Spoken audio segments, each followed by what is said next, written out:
Good morning, children.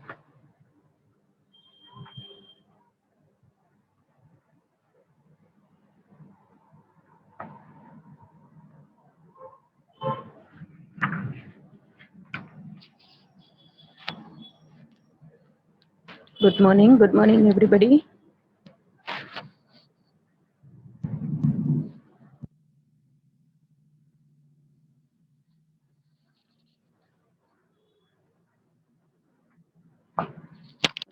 Children, so we have learned about Chinese civilization only the last few things we have to learn about them. Then we have to start about the Indus Valley civilization. So with that, the lesson will get over by today. Okay,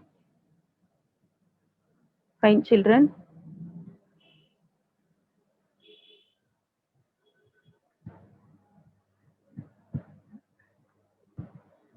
Okay, so let me start.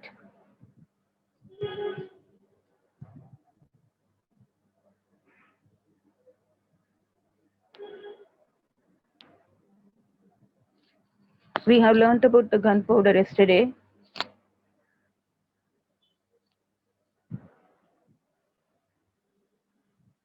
So the gunpowder was developed, it was invented, or it was like they only Chinese only produced these gunpowder.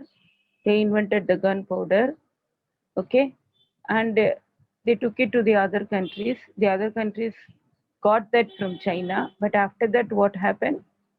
The other countries started using that gunpowder to make the weapons, and they started attacking China.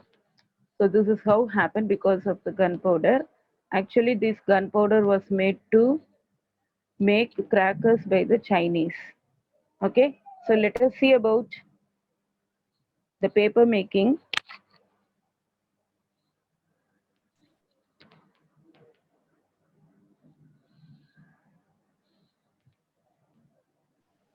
So if you see here the paper making, you can see the different kinds of papers. You can see the different sizes of papers here. Yes. So he is only Marcus Coy Loon. Marcus Coy Loon. Okay. So what did he do? This paper was invented by Marcus Coy Loon about 105 AD. Before the paper, bamboo, stones, wood, animal bones were. I'll keep it here. Okay. Before paper, bamboo, stones, wood, and animal bones were used as writing materials. Okay. All those materials were very heavy. They found it difficult, and it was expensive also for them. Expensive means it took a lot of cost to make or to write something on that. So it was expensive. And paper making technology was transferred to Korea and Vietnam, then on to Japan around the 3rd century. They invented the paper and they know some kind of a technology. This was transferred to Korea. Okay, from there it traveled to Korea, then from there Vietnam, and then to Japan. Which century? 3rd century. We are in 21st century. So imagine how many years back. Now, the impact, what is the significant is impact global cultural advancement of China and the world. Because of this paper invention, they got the global culture. They were able to move around the world and they got the global culture. So cultural advancement happened in India. Okay, so Marcus Loon, what did he contribute? He is one of the 100 most influential people in human history. Because these 100 most influential people, they invented many things. So out of those all important people, he is also one of the important person because without paper we can't do anything. We use the book, bank, everywhere paper is very, very important. So invention of paper played a very important role. So this person also considered as a very important person, okay, in the history. Now this is printing. You can see here, printing also was invented by a Chinese only, by Bai Sheng. Okay, what is the name of this person? Bai Sheng, you can see here. It was around 1040 AD. Okay, and the printing was made with the help of the baked clay. with the help of the baked clay. Then in the 13th century, wooden movable type was made by Wang Shen. This is Bai Sheng, who invented the printing out of the baked clay. Wooden movable type was made by Wang Shen in the 13th century. Okay, then in the 14th century, Hua Shu invented the metal movable type. So the printing machine also had development in the centuries. 11th century, Bai Sheng. 13th century, okay, Wang Shen. Then 14th century, Hua Shu invented the metal movable type. Okay, so let us see the significance. They advanced the development of the world civilization by changing the ways that information and knowledge were produced, exchanged, and shared. So this is also, this printing machine also played a very important role, because without that, again we can say that nothing is possible. For everything, printing machine is needed, paper is needed. So all these persons played a very important role in the, okay, development of the civilization, as well as we can say that the world civilization, communication, culture, everything got developed because of them. So this is compass. You know very well that what is compass. Here, Ming dynasty's mariner's compass, the first one.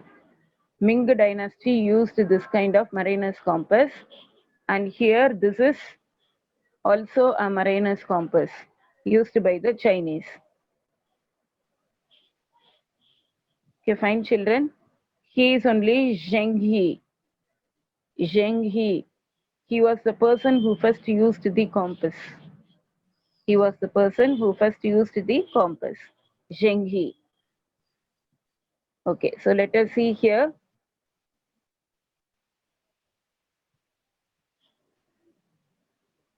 Okay, so first magnetic direction finder was used in China around 1044. So this compass was first magnetic direction finder. It was used in China only. Which year? 1044.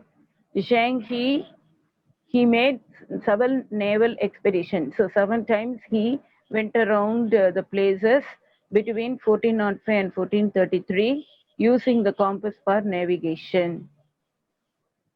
Okay. So with the detailed needle position given in the Mao Kun map, what can we say now? World map, India map, all that we say. This is Mao Kun map. So that time he was a person who introduced a map, and he gave some routes. Following that route, which was given in Mao Kun map, he made 7 expeditions using the compass for the first time. Okay, and because of this compass, they were able to find the waterways, that is oceanic routes. Okay, and Chinese compass had the needle pointing south. Usually the needle point towards the north. Chinese compass usually pointed towards the south. Western compass has the needle pointed towards the north.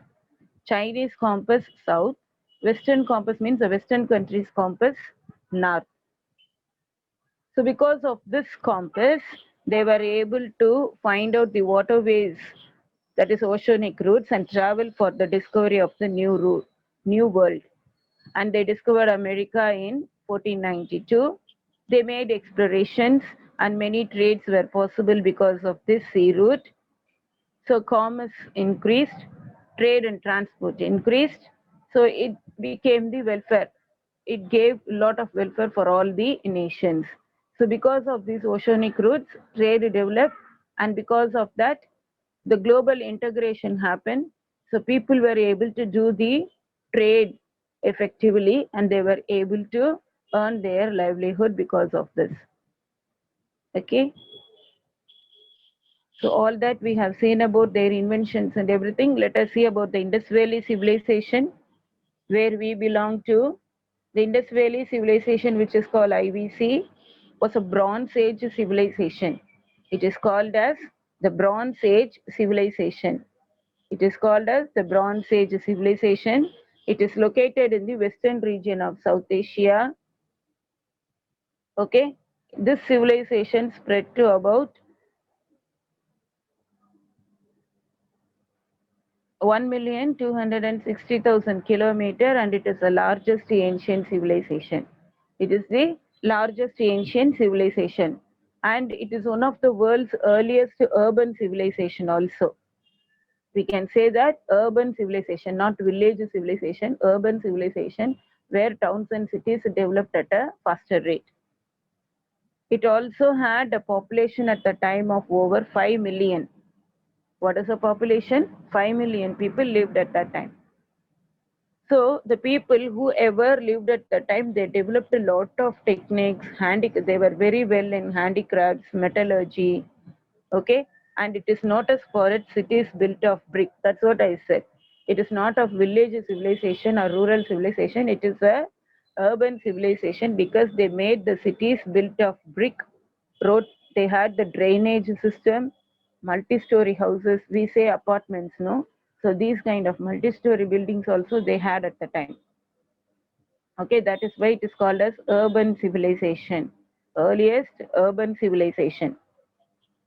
So where is this Indus Valley civilization? In India map, if I show, you can see here. So this is India map, the first one. This is Dholavira, Mohenjo-daro, Harappa. Together we call it as Indus Valley civilization. Okay, can see here the Indus Valley is on the border between India, Pakistan, Afghanistan. The main city is Mohenjo-daro. Okay, but Harappa also played a very important role. Harappa and Mohenjo-daro both are the important cities. To the west of Mohenjo-daro are the highlands. Highlands means the mountains. Northeast of Mohenjo-daro are these Himalayan mountains. Let us see here. So these are the highlands. These are the Himalayan mountains. Okay, the civilization developed along the river Indus. So that is why it is called what? Indus Valley civilization. Okay, Indus Valley civilization. Afghanistan is here, Pakistan is here, and this is India. Okay, so you can see some kind of the structure of the houses. Here they had farming. Here also you can see that Great Bath. This is the Great Bath. After you get your PPT, you can zoom it and see. So this is the town planning method of them. They had. You can see here.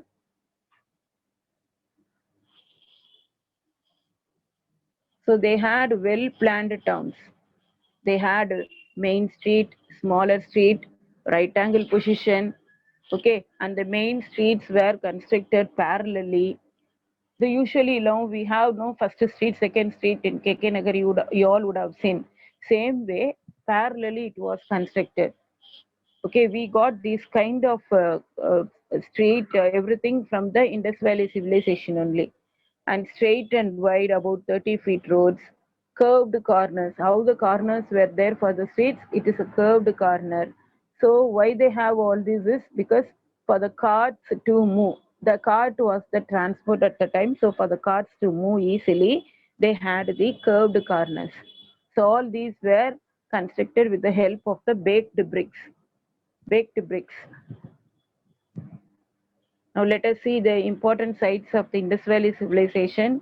Mohenjo-daro, Harappa, Kalibangam, Raki Garki, Dholavira, Lothal, and Surkotada. So see here on the map you can see little bird. I will show it in some other map. It is little bird. This is Karachi, Mohenjo-daro, Harappa. Okay. So all the other places which is the balloon shape, I will show it in the next one. You can see here, this is again another important structure. Okay, whatever building they are going to construct, they were having the habit of selecting the uniform material. So they followed the uniformity in constructing the houses. Mud bricks, burnt bricks, wood, reeds, all these materials were used for the construction of the houses. So mud bricks, if you see, for the house as a different size, for the city walls, different size of mud bricks. You can see here, for the house it is 1:2:4. That is, you can see 7 into 14 into 28 centimeter for the house, the length into breadth into width we say, no? So according to that. and here 10 into 20 into 40 for the city walls. So that time itself they had two types of bricks, one for the houses, one for the city walls. And here all the foundation walls they were made like they made out of mud brick, baked brick and stones. All the door windows were made of wood. Flooring was done with rammed earth, sometimes a terracotta cake. Okay, bathing area they had separately drained. Also, they had all these were made out of baked bricks. Roof was made out of wooden beams covered with reed and compacted clay. Okay, so all these are the types of like the way they built their houses. Let us see the political organization. Rajan. We used to say Raja. There they used to say Rajan. Okay, he was considered as the ablest and strongest person. He used to be elected by the people. So that time itself they had election to select the Rajan for their community. So they were elected by the people, kept enemies away. That is, he is responsible for keeping the enemies away. He is also considered as a spiritual leader. He ruled according to the wish of the people. Okay, whatever the people, he wanted to keep the people happy, so he ruled according to that. He was assisted by many officials like Prohita, who performed religious ceremonies, and he is also an advisor for the king. Senani, who is called as the commander in chief leading forces during war. Okay, military force commander. So Senani, we used to say Senapati. Yes, so Prohita, Senani were the two important people who assisted the Rajan. Okay, next one here. Rajan had no absolute power, people had a say. So, same thing, whatever kind of a democratic form of system we have now, same thing only. According to the people only, the ruler has to rule the country or the civilization. Okay, if the people did not like the person, the next person can be changed. This is how they elected the persons also at that time. They had Sabha Samiti at that time. Sabha means small assembly, important members of the tribe. Okay, they will be the members of the Sabha. These people advise and guide the king, who Sabha people. Samiti, it is a large assembly, opinion on important matters given by any member. That is, any member can give the opinions about any matter which is discussed in the Samiti. Now we have Lok Sabha, Rajya Sabha, same way the time they had Sabha and Samiti. Even that time, the women were given importance to take part in the assemblies. Okay, take part in the assemblies. So let us see the Great Bath. Okay, you can see here this is the pool. Around that here you can see the well. These are all the rooms where they can change their dresses, like a swimming pool. Okay, that is why pool is given. That time it was called as a Great Bath.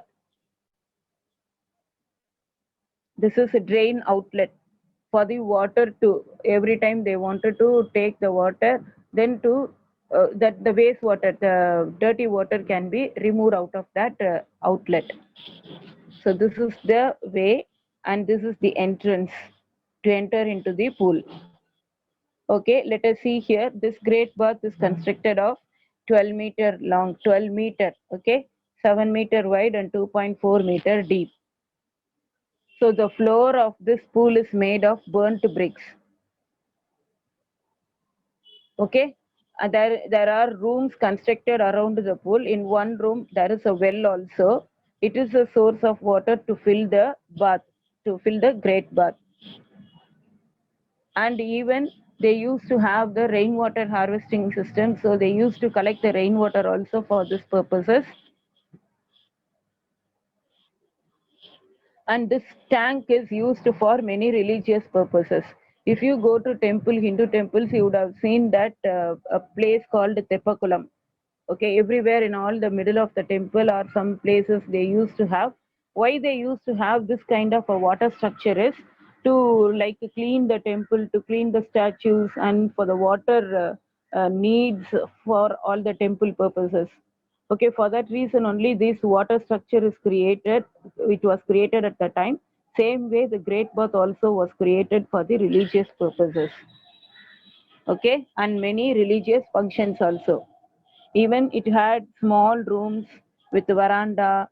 Okay, bathrooms also were there around that. So whatever structure we follow, no, these kind of structures were followed during that time.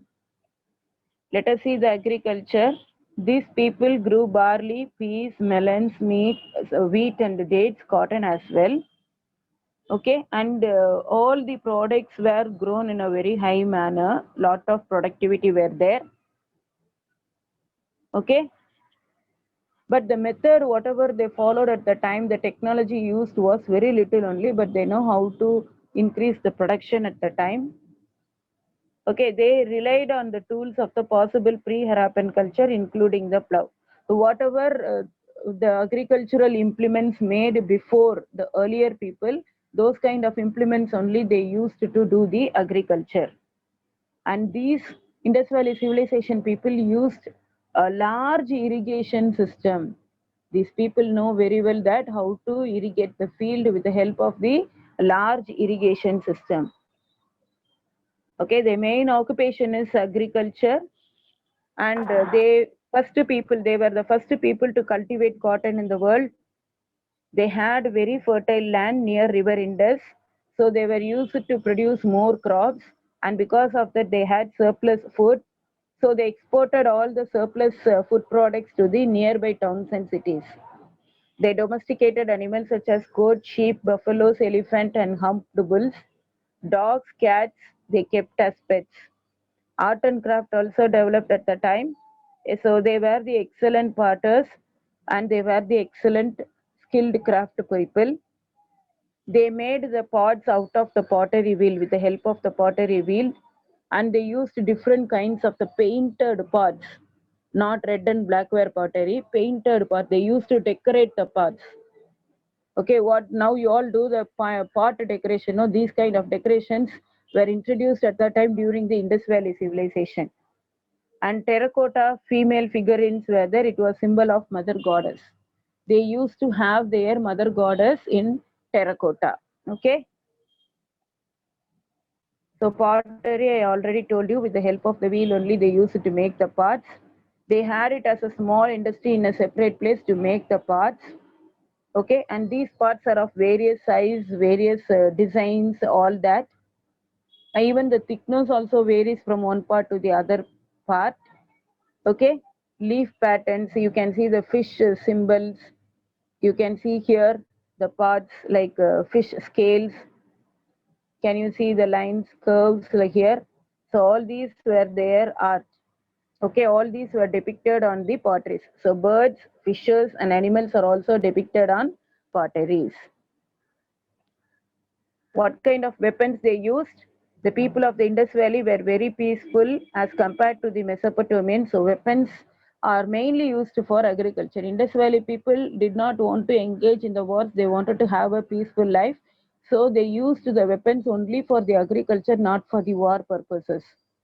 Okay. So here Mesopotamian people, they used here arrowheads, knives, axes, swords, daggers, clubs, and armors. Whereas in here Indus Valley civilization used these kind of weapons only for agriculture. So you can see here a set of the weapons. Okay. So the Harappans used the chert blades, copper objects, bones, and ivory tools. The tools made out of chert blades, coppers, bones, and ivory. All these tools and equipments had points, chisels, needles, fish hook, razors, weighing pans they had, mirror they had, antimony rods. All these were made of bronze. They started using the metals and weapons out of the bronze. Okay, and these chisels were made out of rohri chert. Different kinds of cherts, where this rohri chert was an important one. It is a raw material collected from Pakistan. Okay, from there they collected and they started making the chisels out of that. So textiles and ornament, these people were used metal and stone ornaments. They know how to make the cotton and silk textiles. They made carnelian beads, copper and gold ornaments. Faience stoneware, shell bangles were also used by the Indus Valley civilization people. So these etched designs and the Harappans exported them to Mesopotamia. You can see the modern jewelry which was made by the people, Indus Valley civilization people. So you can see here the ornaments.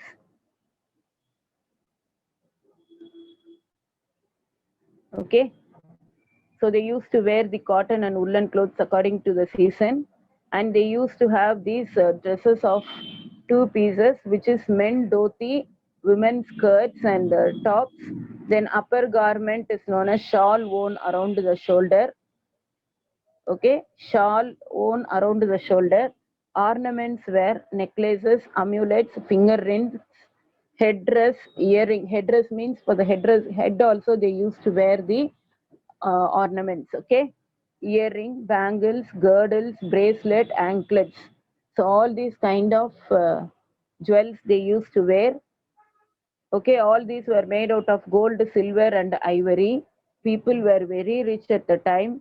People whoever wear shell, bone, and copper ornaments were considered as the poor people.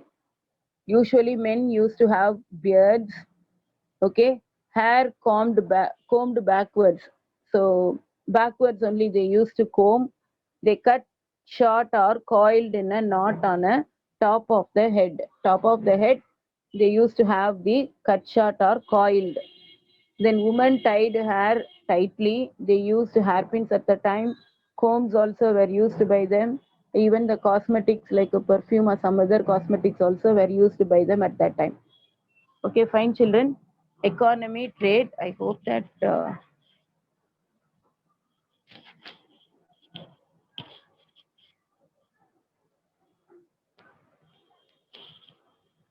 Okay, there are 2 more minutes left out. So, economy and trade. The Harappan civilization was mainly urban.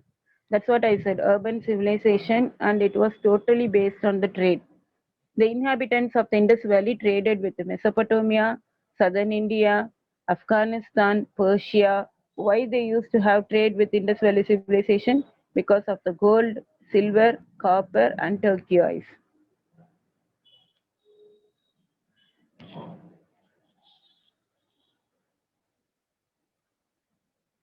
Okay, you can see here traders carried on trade in the country as well as with other countries like Egypt, Babylon, and Afghanistan. Many seals of Harappa found in Mesopotamia shows that the trade existed between the two countries. These seals were made of terracotta and they were used by the merchants to stamp their goods. Whenever we deliver the goods or something, the seal is kept in the shops. Have you seen in the textile shops? They used to keep the seal delivered, goods delivered, or something like that. So these kind of methods were followed during the Indus Valley civilization. These seals were made out of terracotta. Okay, so these seals were found in Indus Valley civilization. Seals were found in Mesopotamia and other parts of the world. So this shows that they had trade with the other parts of the world also. Okay, so seals also they had at the time. The people of the Indus Valley civilization used weights and measures in their business and transaction.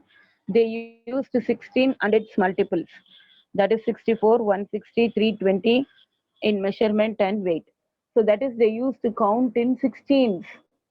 Okay, we used to say 2, 4, 6, 8. Same way 16, 160 or whatever it is, it comes there. They used to count like that. Okay. Standardized weights and measures. These are the standardized. You can see some kind of objects here. These are all the cubical weights. These are all the because it is cubic in size. Okay, that is why it is cubical weights. All these were found in Harappa.